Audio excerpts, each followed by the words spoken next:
Good morning, class 9th. Hope you all are good. Now we start our first chapter, Fundamental Unit of Life. First topic is cell. Cell is the structure and functional unit of body. It is discovered by Robert Hooke in 1665. He observed in a cork slide. यानी ये क्या कहना चाहता है कि cell क्या होता है। सेल जो होता है, कोई भी जो अपना लिविंग ऑर्गेनिज्म होता है उसका सबसे छोटे से छोटा जो यूनिट होता है उसको हम सेल कहते हैं। जिस तरीके से एक कोई घर बनता है तो उसमें जो ब्रिक का रोल होता है वो एक फिजिक बनने में सेल का रोल होता है। इसका जो डिस्कवर्ड हुआ था यानी इसकी जो खोज की थी वो 1665 में रॉबर्ट हुक के द्वारा हुई थी। और रॉबर्ट हुक ने इसको किस में देखा था? कॉर्क की स्लाइस के अंदर सबसे पहले देखा था। ये लिविंग नहीं थी। In 1674 Leeuwenhoek discovered living cell in pond water. यानी 1665 में जो सेल देखी गई थी वो लिविंग नहीं थी, वो रॉबर्ट हुक ने देखी थी, फर्स्ट टाइम देखी थी। और 1674 में ल्यूवेनहॉक ने लिविंग सेल देखी थी। और किस में देखी थी? पॉन्ड वाटर के अंदर। Next is in 1831 scientist Robert brown discovered nucleus and 1839 पुरकिंजे discovered protoplasm. जब हमें पता चल गया कि सेल क्या होता है तो और आगे उसका स्टडी किया गया। जब स्टडी किया गया तो 1831 में रॉबर्ट ब्राउन नाम का एक साइंटिस्ट आया था, उन्होंने न्यूक्लियस के बारे में बताया। और पुरकिंजे नाम के साइंटिस्ट ने 1839 में जो इसमें जो फ्लूइड सेल के अंदर होता है उसको प्रोटोप्लाज्म नाम दिया। Now we move to cell theory. It is given by Sleeden in 1838 and Swan in 1839.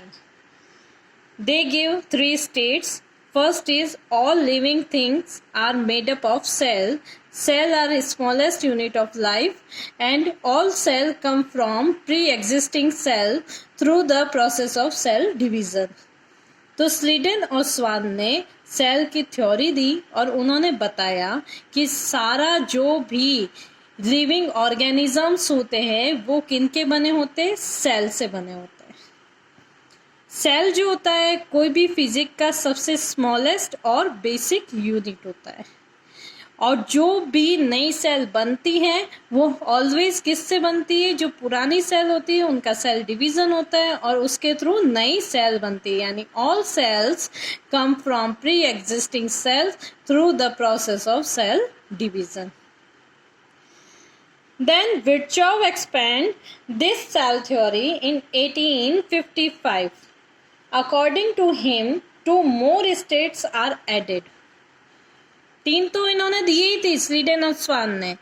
फिर विर्चॉव नाम का एक साइंटिस्ट आया, उसने 1855 में इस सेल थ्योरी को और एक्सपेंड किया और ज़्यादा बढ़ा दिया और उसमें 2 और स्टेट्स को ऐड किया। फर्स्ट स्टेट क्या था कि जो एनर्जी फ्लो होती है यानी एनर्जी फ्लोज थ्रू सेल। जो लिविंग ऑर्गेनिजम्स होते हैं उनमें जितना भी एनर्जी जाता है वो किसके थ्रू जाता है? सेल्स के थ्रू। क्यों? क्योंकि सेल क्या होता है? किसी भी यूनिट का, किसी भी जो फिजिक होता है उसका बेसिक यूनिट होता है, यानी सबसे स्मॉलेस्ट यूनिट है। तो जो भी एनर्जी फ्लो होगा वो किससे होगा? Through the cell. नेक्स्ट इन्होंने बताया विर्चॉव ने कि cell have hereditary data that is pass down to offspring there.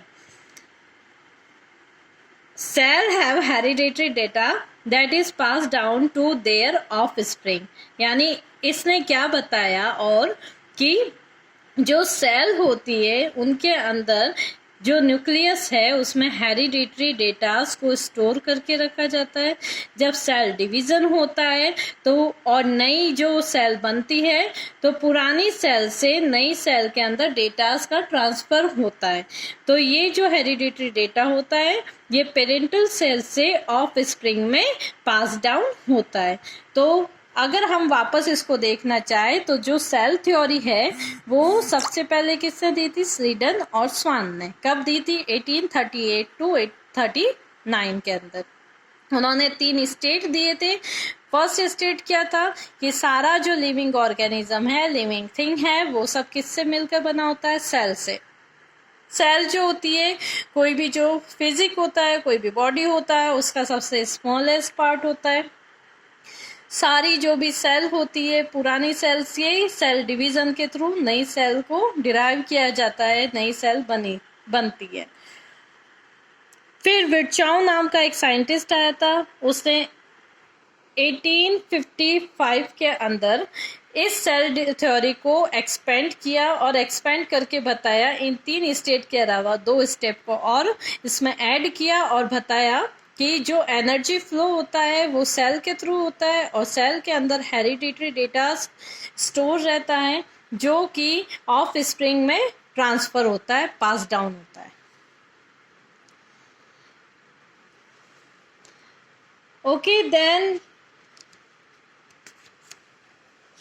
cell is made up of many organelles like a cell membrane, endoplasmic reticulum, ribosome, cytoplasm, Golgi apparatus, mitochondria, lysosome, and many other, etc., etc. When we see in microscopic study, mainly 3 organelles are seen. First is cell membrane, second is nucleus and third is cytoplasm. यानी क्या है कि जो cell जो होती है वो बहुत सारे ऑर्गेनल से मिलकर एक सेल बनता है। ये जो ऑर्गेनल्स होते हैं, जो मैंने अभी आपको नाम बताए, इन सब ऑर्गेनल से मिलकर बनता है। सेल मेम्ब्रेन जो सबसे आउटर कवरिंग होता है किसी सेल का, उसके अंदर साइटोप्लाज्म दिखता है हमको। साइटोप्लाज्म में जो इतने सारे मैंने अभी आपको ऑर्गेनल्स के नाम बताए वो सब साइटोप्लाज्म में होते हैं। और उसके बाद में एक और हमें देखने को मिलता है जो सबसे लार्ज एरिया होता है सेल का, वो होता है न्यूक्लियस, जिसके अंदर हेरिडिटरी डेटा स्टोर रहता है। सबसे पहला है आपका, अगर हम स्टडी करते हैं तो फर्स्ट होता है cell membrane. Cell membrane is also known as a plasma membrane and it is composed of a lipid and a protein. यानी सेल मेम्ब्रेन को हम प्लाज्मा मेम्ब्रेन भी कहते हैं और वो लिपिड और प्रोटीन की बनी होती है। ये जो होती है सेल मेम्ब्रेन, कोई भी सेल को मैकेनिकली सपोर्ट देती है और उसका स्ट्रक्चर बनाए रखने में उसका हेल्प करती है। तो वही उसका फंक्शन हो गया। तो पहला फंक्शन हम देखते हैं, mechanical support provide to cell and regulate what can be allowed to enter and exit. यानी वो मैकेनिकल सपोर्ट देती है कोई भी सेल को, और सेल के अंदर कौन से ऑर्गेनिक और इनऑर्गेनिक सब्सटेंस को एंटर होना है और किस सब्सटेंस को एग्जिट होना है, उसका जो रेगुलेशन होगा वो कंट्रोल करती है सेल मेम्ब्रेन। थर्ड है इसका कि it generate signal for a proper functioning. Cell को किस तरीके से काम करना है वो कौन कंट्रोल करता है, उसका जो सिग्नल आना है वो जनरेट कौन करता है? सेल मेम्ब्रेन करती है। और सेल को एक पर्टिकुलर जो शेप दिया जाता है वो शेप कौन देती है? सेल मेम्ब्रेन देती है। तो सेल मेम्ब्रेन को हम प्लाज्मा मेम्ब्रेन कहते हैं। लिपिड और प्रोटीन की बनी होती है, मैकेनिकल सपोर्ट देती है, स्ट्रक्चर बनाए रखती है, एक शेप बनाए रखती है और सेल को किस तरीके से काम करना है वो सिग्नल को जनरेट करती है। देन क्या सेल के अंदर एंटर होना और क्या एग्जिट होना है, उन सारे इनऑर्गेनिक और ऑर्गेनिक सब्सटेंस को रेगुलेट करती है कि क्या अलाउड करना है अपन को एंटर और एग्जिट होने में। सेकेंड अपन ऑर्गेनल अगर देखते हैं तो वो होता है साइटोप्लाज्म। साइटोप्लाज्म जो होता है वो एक जेल लाइक स्ट्रक्चर होता है, कलरलेस होता है और जेल लाइक स्ट्रक्चर होता है। देन 80% वाटर से मिलकर और न्यूट्रिएंट से मिलकर बना होता है। It is protect genetic material and organelle and present inside the cell except the nucleus. पूरी सेल के अंदर साइटोप्लाज्म प्रेजेंट होता है, केवल न्यूक्लियस में प्रेजेंट नहीं होता है। ये 80% वाटर और न्यूट्रिएंट से मिलकर बना होता है। ये जेल लाइक स्ट्रक्चर होता है, कलरलेस होता है, इसका कोई कलर नहीं होता है। और ये क्या करता है, जो भी सेल ऑर्गेनल्स होते हैं उनको प्रोटेक्शन देता है, ओके स्टूडेंट, इसके आगे का हम नेक्स्ट वीडियो में देखते हैं।